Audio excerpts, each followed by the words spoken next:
Welcome to another Thursday's edition of Wellness Wednesday. My name is Keely Severson, and I'm here with Eric Johnson and Alicia Swami, and together we are exposing mold.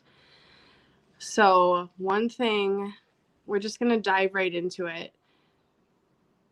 When we think about mold illness and think about how we recover from mold illness, our experiences, Alicia and I's experiences, match an emerging new theory that Eric has come up with. For those who are not familiar with Eric or who he is or his work, Eric has served in the military learning biowarfare weapons, and he has a really unique training that he was able to apply to mold illness. And he realized that there was overlap with decontaminating from a nerve agent that he learned about in the military. There was overlap to that experience with decontaminating from mold. And so he was able to put together a very unique theory, the charged particle theory. We're not going to go into like every detail of that theory here and now. We talk about that more in our members group if you'd like to join. But we are going to talk about the contamination aspect of it and how it has affected us and how it might be impeding your recovery. Because the contamination aspect of this is not everyone else who is talking about this currently. Phoenix just banged into the table. It's okay, just okay. Everyone else who's talking about this currently is talking about she's using a pillow sack to hop around. Sorry, she's just too funny. Okay. Everyone else who is talking about mold illness is talking about this from a toxicological perspective. So they're talking about it from spores, fragments, mycotoxins. Now, Eric does go into why mycotoxins may not be able to wash off of belongings, and he does explain the molecular biology of a mycotoxin binding to an object in this like super glue fashion that makes it impossible to wash off. The charged particle theory states that the contamination that doesn't wash off of these belongings would be activated by changes in tribal electricity and changes of electricity in the weather. So it's not barometric pressure, it's not humidity, it's literally electric changes in the weather that can change the behavior of these toxins and make them bother you in a way they weren't bothering you before. We set the foundation for some of this in the Moldy Urban Dictionary because we realized it's a book that we made, it's on Kindle. We realized people weren't familiar with the terms that we were using. So we explain that a little bit. But essentially, what has impeded my recovery the most is not fully understanding this from the charged particle theory and really trying to think about it from a toxicological theory. Because if you think about it from spores and fragments or mycotoxins that you have the ability to wash off, you are going to take all your dishes with you. You are going to wash your clothes in 10 different things: borax, ammonia, baking soda, vinegar, and you're going to think that they're fine because they don't smell like mildew, and you're going to not see any mold growth, so you just think that they're fine. I have done some of these things. I brought some, it doesn't matter. The details really don't matter. But this, not understanding this concept and how it affects my health has been the biggest hindrance. This is why in Eric's book, he explains like taking a break from every single thing that was in your house. If you have just one item that was in a really super moldy house, I know that this is absolutely impossible to believe, especially if you're looking at it from the toxicological point of view and not the charged particle point of view. It's really hard to believe that one single item could be contaminated to the point that it would keep you sick. My experience matches this completely. I think where people are really going wrong in recovery is they think that they can wash their clothes. They think that they can unmask in a contaminated vehicle. So like a vehicle that they drove around while they were living in significant mold that would be cross-contaminated. They think that these things can be washed and that they won't have any further reactions. So then when they still have continuous reactions like histamine reactions, they're blaming things like MCAS, or they're blaming other disease names or they're blaming anxiety or depression. Like when you walk in near a contaminated object, it can feel like your heart's going to explode out of your chest. It feels a lot like anxiety or a panic attack if you don't know what's happening. And then you can, like, when you're fully unmasked to the point where you're like, this cup is contaminated, you can literally move it away from you or take it outside, and that feeling subsides. And so we wanted to get together tonight to kind of explain, look, there's a new way of looking at mold illness that every single thing about it centers around understanding contamination and understanding your reactions to items. This is something that's so completely difficult to comprehend. I joke around with Eric about this all the time because Eric and I used to argue about this because I used to not be able to understand this from the charged particle perspective. I only was able to comprehend this in terms of like the toxicological, like spores and fragments perspective. And actually what happened was I moved into a mold-free house and I had a really crazy reaction that represents the charged particle theory. There was a stain in a cabinet. My husband's yelling at my kid. Okay, so there was a stain that I didn't know was hidden mold. It didn't smell like mold. No clues, signs, no reason to believe. But as I was cooking at my electric stovetop, moving into my new house, after moving into my new house, my kitchen that was previously fine suddenly felt like when I was cooking, like I was going to have a heart attack. Like I'm talking really deep chest pain, inability to breathe, anxiety through the roof, wanting to call 911. Like I literally had to just start using the toaster. I couldn't use the oven for anything. We were able to navigate that it was this cabinet that was the problem because we had a visitor come over that was able to identify a mildew smell that I was nose blind to. We ripped the cabinet out and the oven stopped affecting me in this way. I spent a lot of time talking to Eric about this, and the easy thing to say is to just write it off as like EMF sensitivity, or like doctors that we've talked about with this to like gauge their interest in our podcast episodes. We'll tell them this story and they'll say things like, well, maybe your microwave vent was blowing spores. No, that's not what's happening here. That's not what we're describing in our experience. We're describing a situation where there's some hidden mold here that's not bothering me, and then an electrical device is turned on, or a storm is on its way, or something is happening, and now the behavior of these toxins are supercharged and they feel like they're electrocuting us. We can have like literal electric shocks go through our heart. This is not the same thing as like a spore and fragment thing. This is something like amped up, supercharged, electrified. And this is a good description of the charged particle theory from Eric's perspective. And if you think about it like that, and if your experiences match that, or if you have things from a moldy environment and you're not recovering, I would bet this is a key component of what's going on. This has been the absolute biggest hindrance in my recovery over the last year as I've unmasked.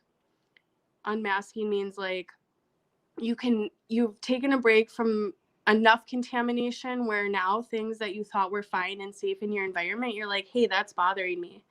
We're going through this period of unmasking where it's like the biggest thing that bothers, like I ripped out the cabinet, that was the biggest thing. And then it was like, this blanket has to get out of the house. This table has to get out of the house. And I'm using my senses that I have unmasked to tell me this item that was in mold that I thought was safe is triggering an immediate emergency response. And there's a range to it. If I get closer, it's worse. If I'm far away, it's more faint. If I'm 20 feet away, I don't feel it. I will actually never forget that time, Eric. This is when you became my best friend, even though you didn't like me that much back then, but you were my best friend. Because when we were temporarily homeless, we were living with my mom while we were searching for a new house, and I had no idea about contamination at that point. But I did know that my husband was working in a really moldy restaurant, and when he was coming home, something was happening to me. Like I was just so sick, level 10 sick, level 20, like 20 out of 10 sick when he would come home. And there was a time that I felt him. I mean, we were in a 3rd-story apartment. There was a time I felt him pull in the driveway because I felt that feeling of like instant illness when he pulled into the driveway from a moldy restaurant. And I text Eric immediately and I was like, I just thought I felt my husband pull in because I'm reacting, and I looked out the window and his car's here. Like, am I crazy? Like, tell me I'm crazy right now. There's no way I could feel this from a 3rd-story apartment across the parking lot. And he was like, you are not crazy, and that is bad. And that did happen before my oven experience. So it's like all these little pieces just completely fit what he's saying. The toxicological point of view of like, this can wash off a mycotoxin, that doesn't fit my experience. I don't have like natural anxiety or just like heart rate issues unless I'm around contamination. And so I've rambled long enough. I'm sorry for going on and on for an hour here. But I would just like to open the floor to Alicia and Eric to just continue this conversation about contamination and how it affects us and how it's inhibiting our recovery, really. Well, that was a great ramble. Fantastic. Lots of fun stuff in there. And you see, I got my Mono Village t-shirt on because, you know, being from Incline Village, which was the ground zero for chronic fatigue syndrome, which they thought for a little while was mononucleosis. And everybody in town was lighting up with Epstein-Barr virus, chronic active EBV, which is the kissing disease, mononucleosis. What the heck was going on? Well, there's certain parts of town that lit up more than others, like the main intersection, a couple of buildings. Something about them just got so ferocious for a while that just going past it would leave a mark. It would make people sick. And I'm going, what the heck is going on here? And if you listen to people long enough, people who are known to be mold hypersensitized, they'll tell you things like, wow, I walk past this wall and I turn around and I can point right at that wall. And if they bust through it, they find mold. Well, if you think about this as dust in the air, they'll tell you that's impossible because the dust wouldn't fly directly through the wall and at your face. And yet people can sense it. And it gets worse. Some people will tell you, I'm driving down the street in my car and I can feel a moldy building. I can feel that we're driving past a moldy building and turn around and point at it, go back later and find out, yep. And there's like a radio beacon directionality to this thing that is just so far discordant with the idea of dust in the air or a wafting plume of some kind of volatile organic gas. And I thought, well, maybe we can experiment with this. So knowing that the toxic black mold seemed to be the source of this particular effect, I took samples out to the desert and waited until I felt pretty good. I kept it at a distance, obviously, away from my campsite. And then I did the proximity experiments, just walking around it, seeing how close I could get, if I could point at it with my eyes closed. It was amazing. And what was even more amazing is that the range at which this could reach out and touch me, affect me, that I could feel it, would change dramatically when storms were coming. Something about the change in the weather caused it to an amplification effect. It would light up. The range would grow 2 or 3 times what it had been before. So the fact that it had a range to it, which had a specific radius, felt more like radiation than dust or a fume wafting off something. So I had to think really hard, what could possibly do that?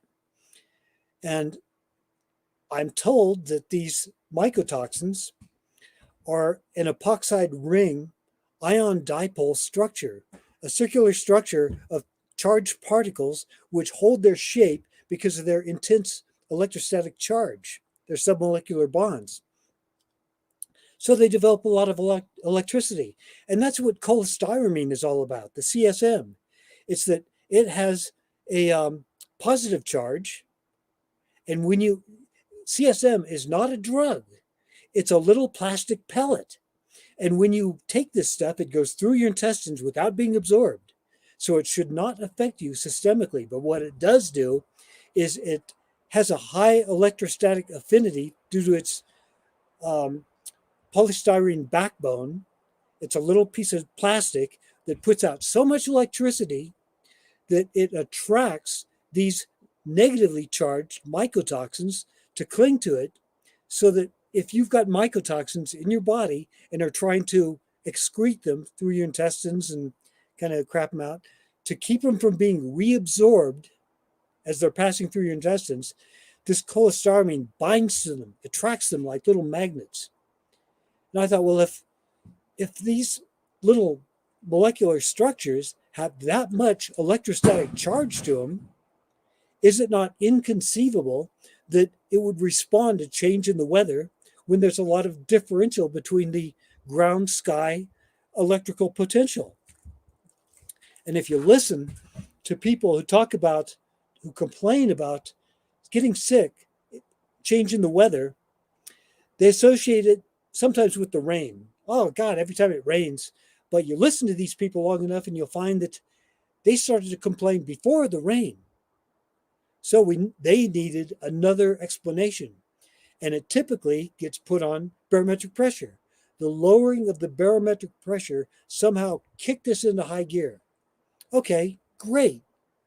But listen to them even more carefully, because they start watching the barometer and they will tell you that they can feel it before the barometer started to drop. So what's the deal with that? Need a new theory.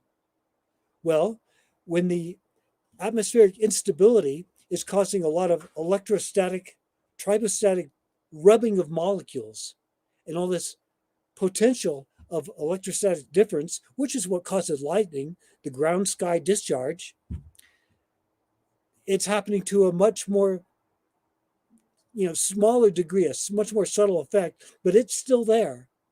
This electrical potential is still being discharged. And I believe what it is doing is amping up these ionophore mycotoxins, somehow affecting their epoxide ion dipole structure in such a way that they become more active, more bioavailable to us. Now, it's just a speculative theory, but it beats the hell out of the researchers who just say, well, it's all in your head because that's impossible. Absolutely, it does. And your theory is the only thing that matches our experience. I think people tend to blame EMFs, and that's an easy thing to blame, and there's a lot coming out about that now. But my question to those people is, does every computer bother you? Were you born with computers bothering you, or is that something that you developed in mold? Because I feel like these electronics are amping up people's environment, and then they're pointing to the computer. Like, you guys, my computer's contaminated. I never replaced my computer. You guys can see when the weather's changing here, because my face will get bright red and my computer will start to fry my face. Oops, I didn't mean to do that. Michelle says she's reacting to her contaminated husband right now. That is hell, because they can ruin a room with their sweat and their breath. And that literally happened to me this week too. Has that ever happened to you, Alicia? Yeah, initially when I got my second Stachybotrys exposure, someone had to go and clean out the apartment. Thank God I had my husband to do that, and he's not as sensitive as I am. But I would be in a hotel trying to detox and do all this stuff that Erica's guided us to do. And he would return and try to share a room with me, and I could not tolerate him because, he can literally be in his boxers or naked. He had to be naked with me. And I said, look, you need to strip down because I think I'm reacting to you. But it was just simply on his breath. And so I couldn't be in a room with him because it would put me in the hospital from an anaphylactic reaction. So I mean, this conversation is probably the most important conversation I think we've ever had, because this really is important to know, because there's so many people out there still sick thinking that I can't get out of the mold. Mold is following me. I don't know if I'm in a bad environment. They're literally Thank throwing you. darts at a moving target. Yes. Thank you And so much for bringing that up. yeah, You know, absolutely. this is what Eric and I were talking about right before you popped on, that I said we'd, you know, maybe we would reference. And because of Michelle's comment and what you just said to intro it, I think this is the perfect time. Michelle says, I found that wind is a problem too.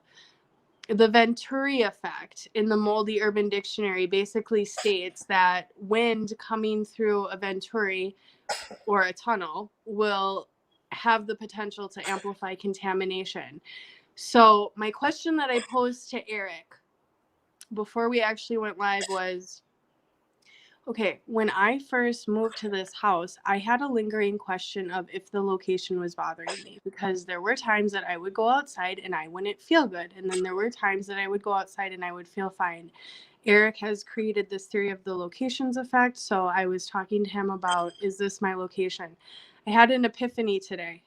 Because I got slammed by an exposure.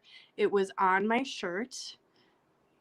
My shirt wasn't bothering me that much in the house, but when I went outside, it was humid and windy. And as soon as the wind blew in my face, all of a sudden I felt like I was reacting to the outside. Something like just popped in my head, like, take the sweatshirt off, because I knew I had just got hit this week and my clothes were bothering me. And the effect completely went away when I took my sweatshirt off. So it was the sweatshirt that was contaminated that the wind hit, or the humidity or wind can amp up this effect, or changes in electricity. And I thought to myself, I have to talk about this to Eric, because I'm wondering, is this what was happening the entire time I was questioning my location? Was I not careful about my clothes? Was I contaminated, but I didn't yet know that I was contaminated? Because we're explaining this cycle of unmasking where it's like, okay, I know this is bothering me. This is a level 10, but this shirt's a level 2. So the 2 is not bothering me right now until I'm like unmasked down to that level. So there's this vagueness of like not being able to fully identify contamination. And because this is thought of by some people as like, well, if I just wash it in ammonia, borax, vinegar, or baking soda, my clothes will be fine.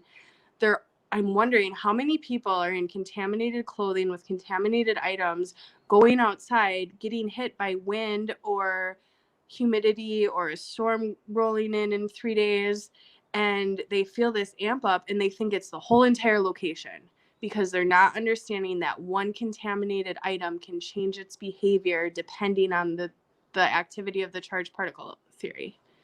And so I guess that's just a question to the audience. Like, you know, Michelle, when you say that the wind is a problem too, you know, I know that you're still so sensitive. I know that you're still exposed to contamination. My what I would say to you is, like, I think the wind is amping up your contamination, where like what didn't bother you is now bothering you through the wind. And when I asked Eric if this is possible, like, is it possible that it's not my entire location and I'm just like figuring this out now through trial and error, and he's like, absolutely yes. And that is what is so difficult about this illness, is people take one concept like MT and then they run with it and they create whatever they want. Like, no one is going back really to Eric specifically and saying like, what you invented this theory, walk me through this, help me. People are just literally making stuff up and then saying MT is everywhere. Well, I'm in contamination, but I know I'm in MT. No, if I'm telling you right now, if you're in contamination, you don't know if you're in MT, because you're too masked to be able to differentiate or discern your environment. First and foremost, we don't even know if MT even exists. So MT can just be another word for contamination for Are all we we know. calling MT like this mysterious thing we're reacting to? Like, what does the term, what do people refer? Mystery I know it's toxin. mystery toxin, but like, what are people even referring to? I feel like everyone means something different when they use the term. Yeah, I was kind of disturbed about the creation of all these different terms: mystery toxin, hell toxin, ick toxin, frat, because we don't really know what they are. And when people start to fixate on associating this with a specific toxin, which they generally do, like frat with fire retardant or mystery toxin with possibly um, the pesticides, yeah, it's like once they start to make that association, the conceptual framework just falls back into, well, it's a chemical toxin. And I wanted to avoid that. And that's why I kept calling it an effect or the badness or just the agent, because I don't want that conceptual framework to come up and get in the way of thinking of this as an electrostatic phenomenon. And when all these people were trying their best to get better in my little village here, um, a lot of them did everything they could in terms of diet and even avoiding the bad buildings and sometimes even decontaminating, and just hit a plateau. Couldn't get better. Got up to between maybe 60, 80%. That was it. They were locked up at that point. So I wondered, well, if I know that this location is bad, how can I study this? How can I maximize this? Well, fortunately, at Lake Tahoe, we've got a desert handy. Drive an hour east, and we are in the barren desert. There is nothing but sagebrush and rattlesnakes out there. Oh, some wild horses too.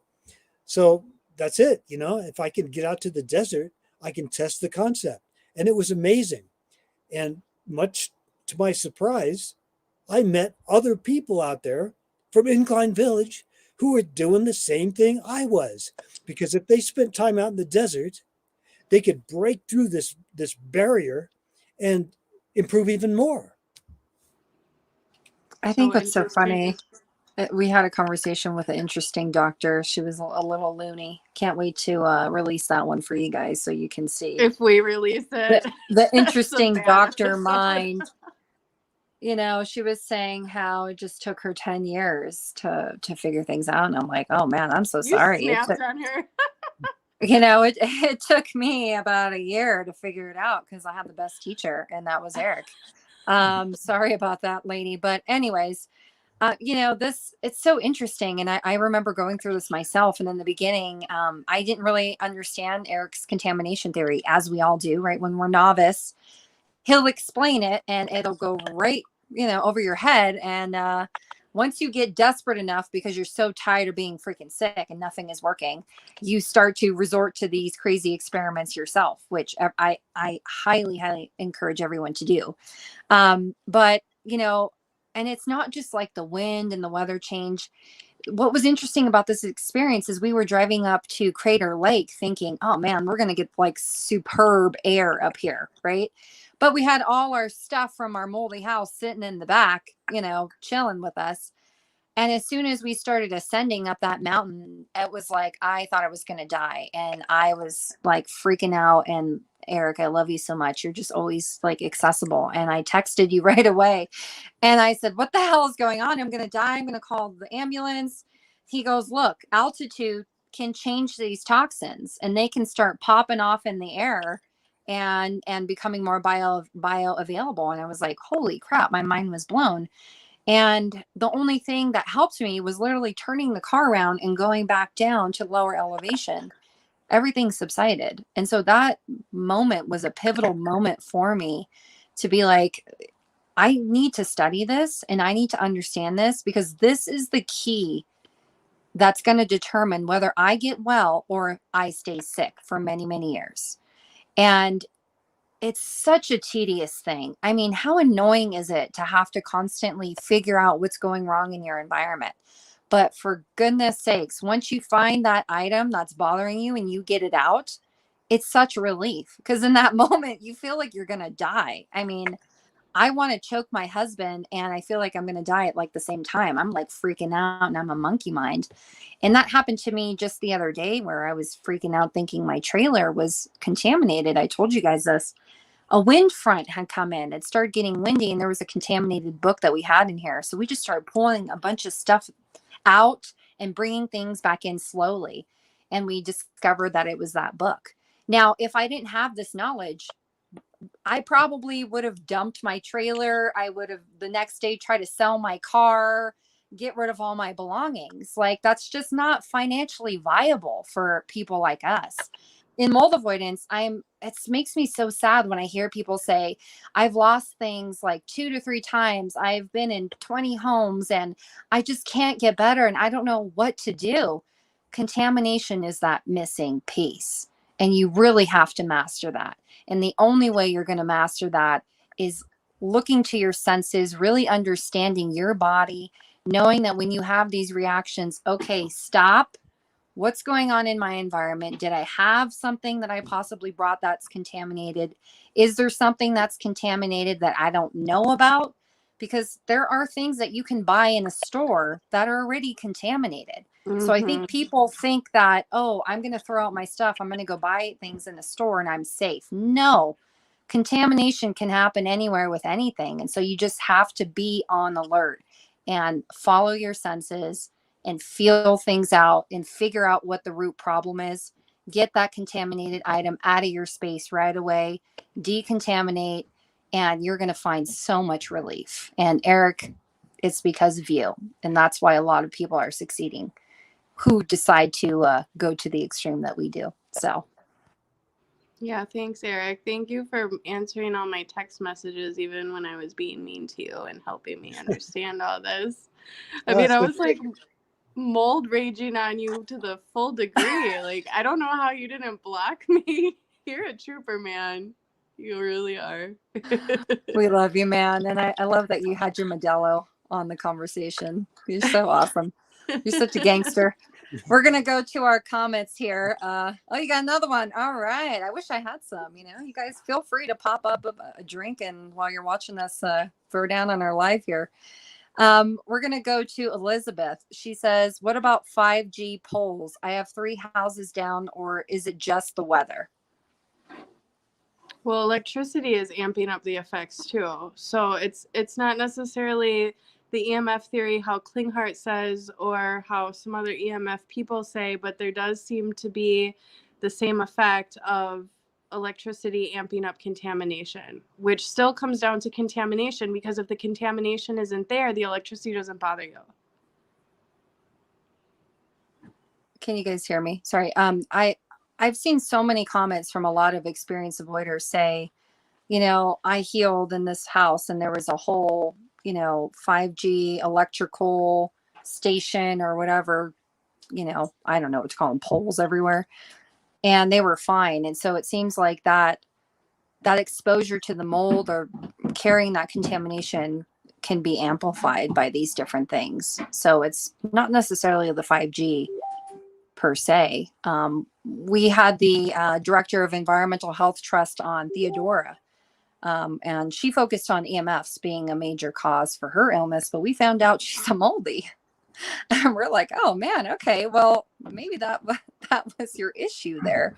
And so that was really cool, actually, to just see that, because I think a lot of people are missing that piece, and they're just calling everything else the cause and not that part, So, well, this is easily testable, because if you can get completely clear, get to the point where you're feeling good, know that you're not contaminated, and then go to these 5G zones, the cell towers, places of high EMFs. If it was the 5G, if it was the EMF field, then you should always react every time. Every time. If you don't always react, well, then maybe you ought to consider that it's the contamination that you're bringing with you. Right. And wouldn't it be a broader scale? I mean, everyone would be complaining nonstop if that was the case. I mean, as I say, mold is everywhere. So if mold was automatically exhorted, induced, forced to produce hundreds of times its normal amount of mycotoxins by 5G, we would have death zones around cell towers. I mean, as bad as it is already, who could survive that? So we would see that, but we don't. Absolutely. Thank you for pointing that out. Elizabeth says, I threw almost everything I owned away, not taking any chances. Now, I think there's a misconception here where everyone thinks they need to throw out everything. You can put things in storage and have it sit for a while. We don't know the exact time of time frame that would allow these toxins to denature, but the reports seem to be anywhere from 1.5 years to 5 years. So again, having to use your senses, you would have to store it and then go back to it and see how you feel. If you feel better, then maybe it's a safe object. If you feel worse, then it still needs time to denature.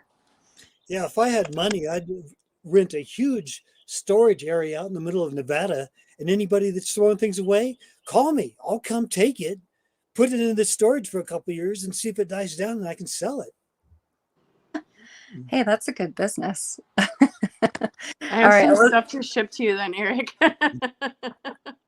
All my garage. I love it. Michelle says, what about VOCs from paint, new carpet? I have severe reactions to the stuff now.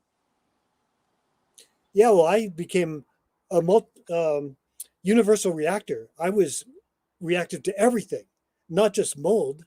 In fact, Dr. Peterson, who was one of the, if not the premier chronic fatigue syndrome expert in the world at that time, told me, you have become reactive to everything, and we just plain don't know what to do with you. I mean, outside of Ampligen, for which I was approved, there was no treatment for somebody who was as severe as I was. And I said, well, I've got this one thing that I want to try. I know that going to the desert really helps. So that's what I want to do. And he didn't think that that was going to help. He goes, you're already sick. You've already got the reactivated viruses. It's too late. Nice try, but I don't think it'll help. I go, well, Dr. Peterson, I'm afraid that I have nothing else to try. I can't afford the Ampligen, so I'm going to do it anyway and see what happens. It'll be an experiment. Best decision I ever made. So my reactivity to all the chemical irritants faded away quickly. The first one to leave was my EMF reactivity because I was sensitive to fields, but that went away quickly. My chemical sensitivities took longer, a year, maybe 2, to completely die away. But now, no reactivity to any chemicals whatsoever. Yeah, same. I feel like extended mold avoidance has completely eliminated that factor for me. Has it done that for you too, Keely? Yes. When I was first living in, well, the first house that I was aware had mold when we found it, I noticed I was getting really sensitive to my perfumes. Like all my favorite perfumes that my husband would buy me for Christmas, like I suddenly couldn't wear them anymore. He couldn't use bleach in the house. It just felt like it was like burning my lungs, like fire lungs, if I inhaled bleach, even hours after it had been used. And I literally cleaned with bleach like last month, no consequence. I can wear scents now, but I noticed that scents on contaminated people bother me. So it's like it hits different if someone's contaminated and they have even like a shampoo scent or a lotion. And I'm wondering, Eric, what do you think that is? Do you think the contamination on them is like amping up the chemical? Like, what do you think what is that observation to you? Well, there's something about this mysterious agent associated with mold that is so bad that it seems to defeat our immune surveillance, our protective mechanisms against other VOCs. So when you're in mold, you could start complaining about every volatile chemical, everything that could possibly get through your lungs. And it also seems like when you're detoxing and the stuff is trying to work its way out through your blood and get into the lungs and exhale it, that also opens a window of vulnerability. So at that time when you're detoxing, people become hypersensitive to all kinds of propane and natural gas and anything that's a VOC, they start complaining about. So I suspect that when you're in mold, that enables the stuff to get in. When you're detoxing this agent, that also opens the door for all these other VOCs to get in. It's all connected, and when people start reacting to everything, they start blaming these other things primarily because we don't have an explanation for how it's all connected, but this is it. Absolutely. It's very tempting to blame everything because it all hurts so bad. Yeah. But I had to remember, wait a minute, the concentration of these chemicals did not change. There were no new pesticides, no new, toxic chemicals added. The only thing that changed in my environment at the time I got sick was the mold grew. So I decided to fixate on that. And that's been successful for you. And so there's a lot of people that seem to get upset when you say mold is the cause for a lot of these issues. Well, what if it is? And why can't it be? So this is something that we'd like to explore more. Michelle says, the towels on my pillow are helping a lot, as are my frequent hillbilly baths a few times a day. I don't re-wear anything without washing, especially PJs. If I sweat, I change right away. Even that means I change clothes several times a day. Nice. That's what I was doing. Exactly.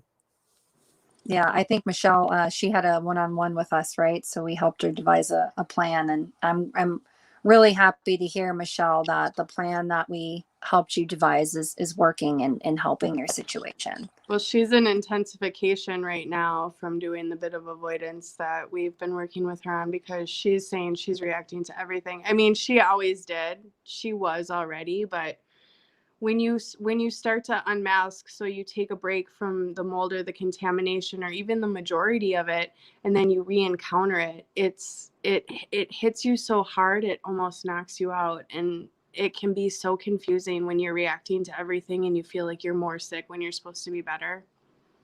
Absolutely. Michelle says, Alicia, I love the reel with you out in nature for recovery. I did that because I'm so irritated right now by a mold expert that I constantly get emails from, of her, I'm not going to name names, of her just throwing her products out constantly. And I'm just like, dude, I understand that you want to make some money, but products are are not the one thing that people need to get well. It can be a supportive agent, but you need to get out of the mold. And for those who are really, really bad and really sick, you have to be out in nature and get into a really good environment. And so I hate to be so candid, but I had to go there because I care about you guys. And we're just extremely honest. And our goal here is to help you guys out. We're not here to fabricate or make up theories just because we want to. This is just Eric's observations. I mean, he's been in the thick of this for the past 36 years. So if there's anyone to talk to about this, it's this guy. He really knows his stuff. And obviously it's been working. It's helping me and Keely, Michelle, and many of our other clients that we have helped coach along the way. Michelle again says, my laptop fries my face and causes swelling. Yep, Keely has had that happened experience. to me. That happened to me for a long time when I was in mold. When I was in mold, it was really bad. It would like burn my face, like sunburn my face. And now I have the same laptop. Now that we're not in mold, it still acts up. And if you guys catch any of our YouTube videos, you can tell when my computer is frying my face, because my face is bright red. It makes me wonder, like, how many conditions of rosacea are like misdiagnosed from this type of effect or something Right, that's similar. really good. Yeah. That's a good point. Carl Anderson, how can outside heat amplify toxins? Ooh, that's an Eric question. This is a really interesting thing, because a lot of people who are full of contamination, when they go outside, they're like knocked out from the heat. Eric, do you think it's like the heat off gassing the mycotoxins on them, and then they're like slammed and knocked out pretty quick? Well, I got sick adjacent to a compost farm, and it was really fascinating that the prevailing winds normally blew the crap from this compost farm away from my location. But whenever a storm would come in, the wind would switch around and I'd get a plume of something that would lay all over the ground. And if you got up early in the morning, you could actually feel the sun come up and hit this stuff, and it would just off gas and just light up. And everybody around would start complaining, and they would get rashes on their ankles. And something coming from this compost farm responded to heat and light in a really huge way. So this could also apply to the people who have like photosensitivity, light sensitivity. I think the photosensitivity and the light, that's actually from the problem that your skin is having detoxing, so that the sun is really doing something that throws your homeostasis, your whatever state you've managed to achieve in your skin trying to detox, it's thrown at over tolerance. And as far as photosensitivity, I think that's a cholinergic effect. That's a Okay. problem with the neurological system being overloaded. So, okay. Would you say that's like a sign that the brain's been affected? Oh, yeah. Yeah. Okay. Yeah, photosensitive epilepsy is a really fascinating thing because it can be triggered by flashes of light. Mm-hmm. Um, I don't know if you remember the cartoon, the Japanese cartoon Electric Soldier Porygon. They No. had a cartoon with its really crude animation that had a flicker rate that was like 60 or 80 cycles per second, which was exactly the one that triggers our nerves in such a way as to set off these photosensitive epileptic type seizures. And they actually had to remove this cartoon from syndication because so many children were having seizures from it. Holy Electric crap. Soldier Oregon. Weird is that? Wow. That's crazy. Rosalind R says a friend bought a watermelon she didn't wipe down and she had problems. Now, That's this is crazy. not the first time I've heard people saying that their supermarkets and their food is feeling toxic. What the heck is happening there? I reacted to the produce section not long ago. Just like as I just got out of there and didn't even grab what I was gonna get. Well, actually, I don't remember, so I don't want to accidentally lie. But but it was like the area where they're misting down water. And I thought after I left and I got home and I thought about getting slammed there, I thought, I wonder if there's like mold under that stuff because they're misting the water. But I also think like if that stuff's sprayed with a pesticide before it gets to you, or who knows how it got there, where it was stored, where it was grown. I mean, really, who knows the full story of the watermelon? But that's what we're talking about.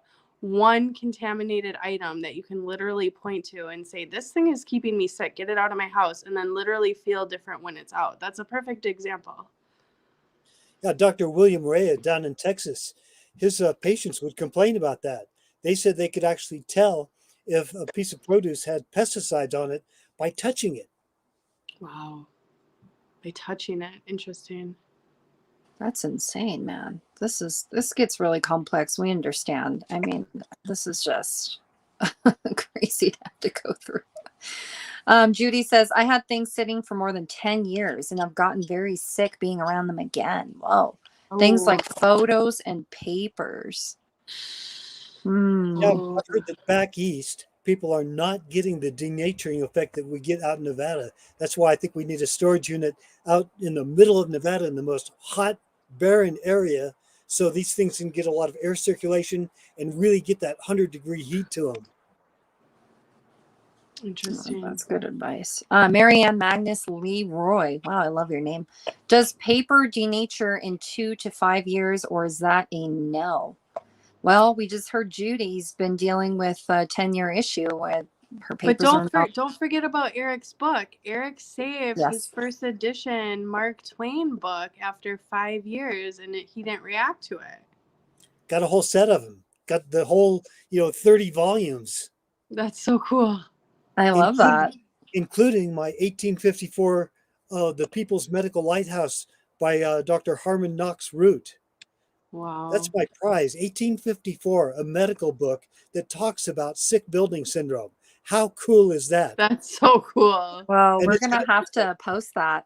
It's got You'll book have to mold bring it all to over Wisconsin when you come visit, Eric. Eric, every day I learn something new. You tell us a bit of information I didn't even know. I didn't even know you had that. You got to whip that thing out so we can start reading it and looking into it and posting it. Oh, that's I've insane. posted an entire section on my page, Dr. All Harmon right. Knox Root. All right, we're going to have to dig that up then. Michelle Dunn, after moving out of mold, I no longer have whole body convulsions when exposed to chemicals, fragrances. Oh, thank God. Thank God, my dear. I'm so happy to hear that. Judy, again, what's a good way to recover from being slammed by a mold hit? Can you elaborate more on why you might question the existence of mystery toxin? Boy, this is a loaded question. We might have to do a part 2 on this one. Do you want to give a partial answer, Keely or Eric? Yeah, what was the first part of the question? You're muted. Sorry. What's a good way to recover from being slammed by a mold hit?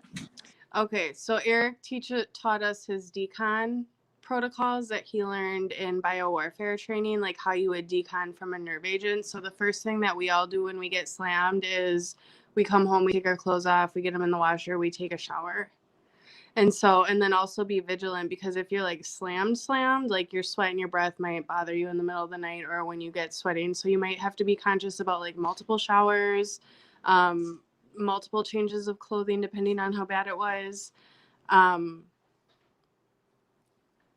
I could go into some products, but I don't feel like that's really appropriate because that can vary. And really, like, the main thing is getting the plume off of you. Like, Eric described a situation recently where he once just walked through a bad area and then his boots bothered him after that. So it's like people don't really realize that just like walking through where this stuff is and how fast it can stick to you and how quick it can slam you.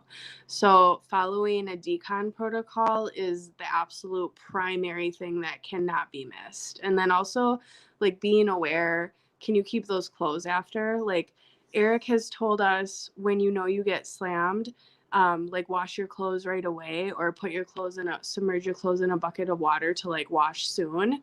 And, you know, if you don't do that, if they just sit on your floor for like 2-3 days or in your laundry basket or whatever, they might not be able to you might not be able to get the mycotoxins out then. It might be past the time where things have molecularly bound into the fabric where it's not going to wash off. Yeah. So, and then the second part of the question was, Eric, I think you should talk about that, like why you're hesitant about the MT term, because that's all you.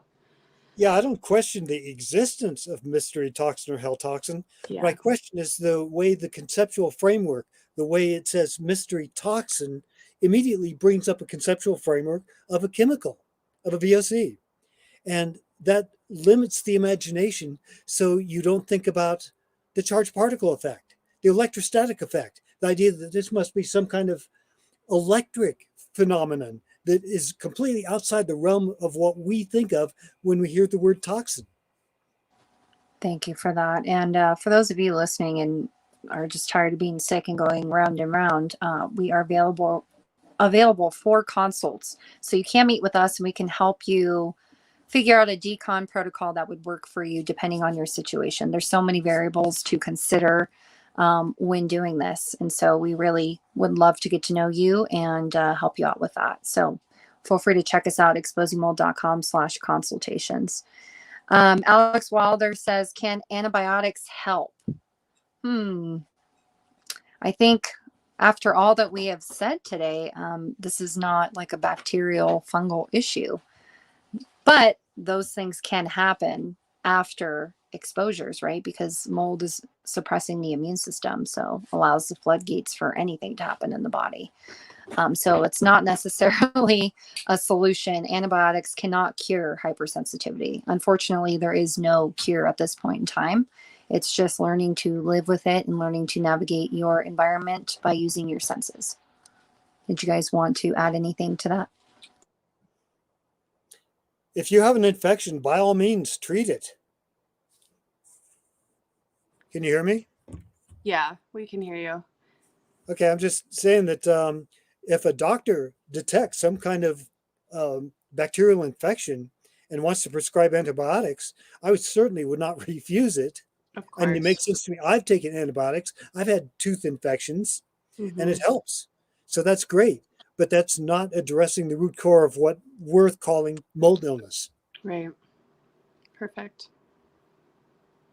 We're going to do a few more questions here. Judy, what if being around contaminated belongings, decluttering moldy housing is making you sick? Put it in storage. What if that's sentimental things that you can never be around again? We addressed this already. You definitely can put all of your sentimental items in storage and allow the toxins to denature. Later on, revisit the storage to see if it's bothering you and if those items are bothering you or not.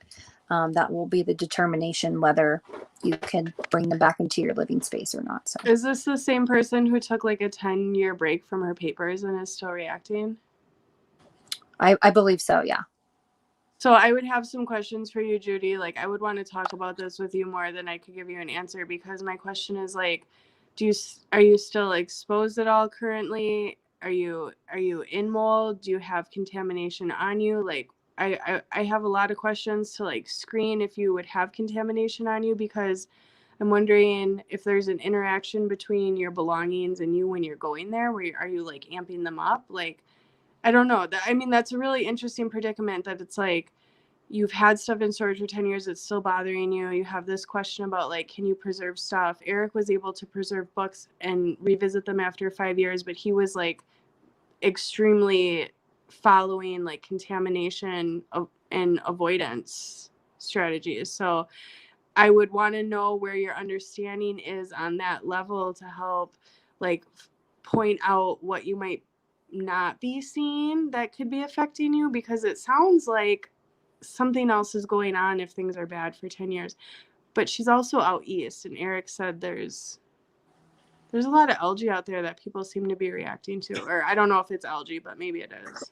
Yeah, some people put things in storage back east and they grow mold while in storage. So of course it gets worse. Yeah, so That's is not it like a climate controlled storage, or is it like hot and damp? Like all of those things, we would have to have like a full on conversation to kind of discern. And that's really what we do in our consults. We have a full on conversation to kind of see what people are missing. But anyways, sorry for interrupting, Alicia. Oh no, go feel free. So I'm going to follow up this question. I think this really is going to allude and give you some more answers, Keely, to help her. Judy's saying, are you familiar with extreme pain in jaw, face, teeth area that seem to be a nerve type pain that worsens when laying down? Flared up after being re-exposed to moldy stuff.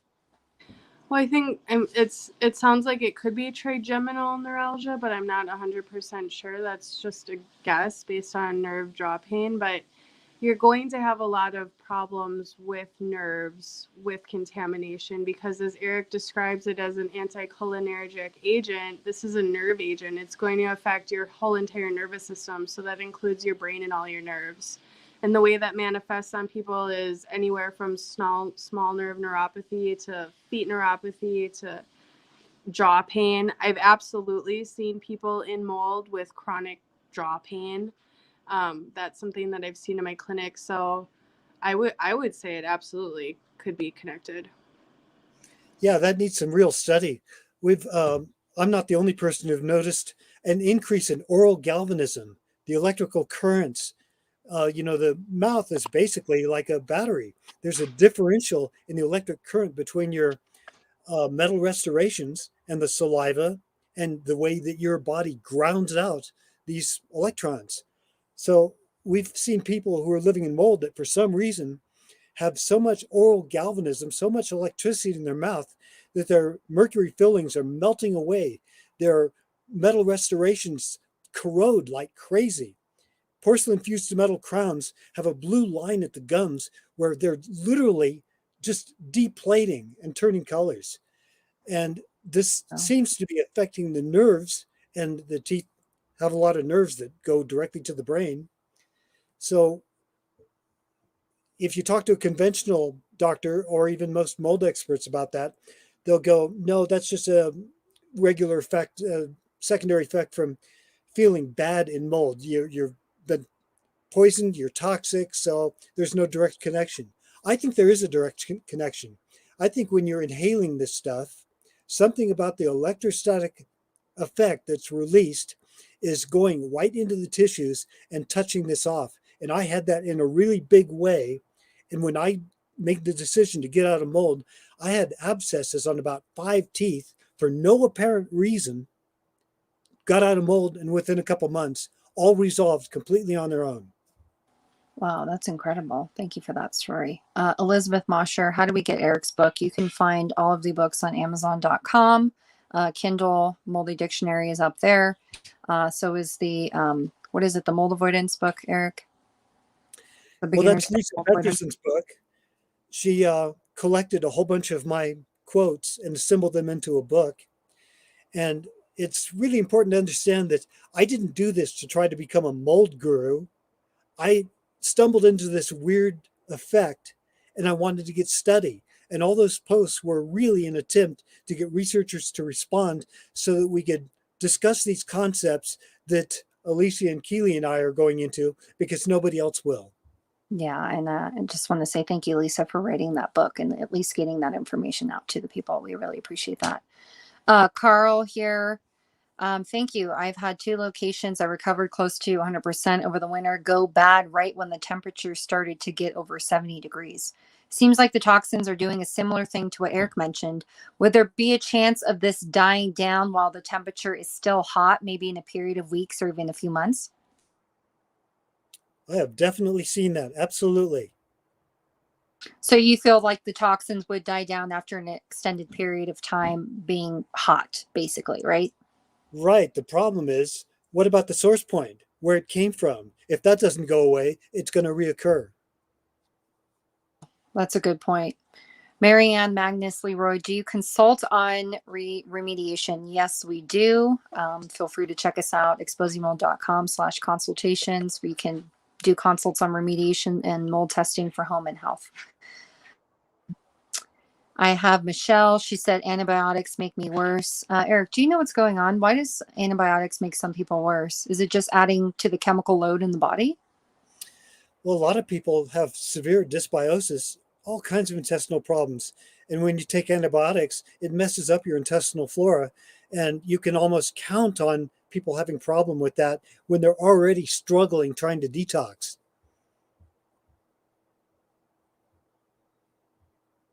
Elizabeth here says, I had extremely bad nerve pain before remediation. I had jaw pain, extremely bad stabbing pain. Yep, that typically happens. I'm curious to know if your remediation was successful and if you still had that pain after the remediation.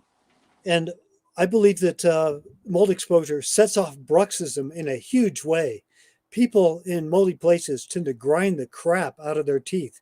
Something about this stimulates the nerves in the jaw in such a way that people just grind and grind and grind. Wow, that's so interesting. That's something that I've always had, and I never knew where that came from. And so thank you for clearing that up. I mean, it makes sense now. I never thought those two were connected. Elizabeth Mosher, we're going to go with our last question here. We're at the hour mark. Does heat, or I'm assuming she means sauna here, help with detox? Absolutely. Yes. What happens with people when they become heat intolerant, Eric? I think it's like what he was explaining with the compost farm getting amped up with the heat. Yeah, well, I think also when I was going out to the desert, the heat started making me try to sweat.